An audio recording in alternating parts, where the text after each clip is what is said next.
மதுரை மேற்கு தொகுதி அதிமுக வேட்பாளர் செல்லூர் ராஜு பெத்தானியாபுரத்தில் தேர்தல் பணியாற்றிய பின் செய்தியாளர்களை சந்தித்தார். அப்போது மதுரையில் குடிநீர் வரி 8 மடங்கு உயர்த்தப்பட்டுள்ளதை கடுமையாக கண்டித்தார்.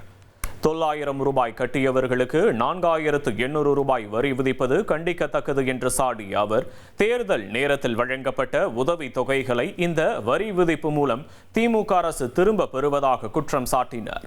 அதிமுக ஆட்சிக்கு வந்தால் குடும்பங்களுக்கு 10,000 ரூபாய் நிதியுதவி வழங்கப்படும் என எடப்பாடி பழனிசாமி உறுதியளித்துள்ளதை சுட்டிக்காட்டிய அவர், மக்கள் திமுக அரசுக்கு இந்த தேர்தலில் தகுந்த பதிலடி கொடுப்பார்கள் என தெரிவித்தார்.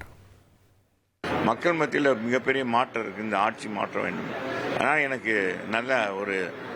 நல்ல கருத்து கணிப்பு, தந்தி டிவி கருத்து கணிப்பு நான் வரவேற்கிறேன்.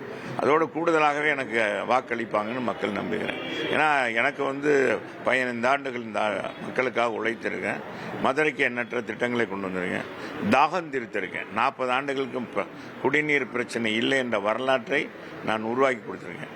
தண்ணிக்காக அலைந்த பெண்கள் இனிமேல் அலைய வேண்டியதில்லை. ஒரு சூழ்நிலை சாக்கடை தண்ணி கலந்து வந்தது, அது இல்லாமல் தூய்மையான தண்ணீர் கிடைக்கிறதுக்கு வழிவகை செய்திருக்கிறேன். இனி செல்லும் இடமெல்லாம் செய்தி. தந்தி டிவியின் வாட்ஸ்அப் சேனலை ஃபாலோ பண்ணினா செல்ல இருக்கும் இடமெல்லாம் செய்தி. இதோ QR கோட், இப்பவே ஸ்கேன் பண்ணுங்க, ஃபாலோ பண்ணுங்க.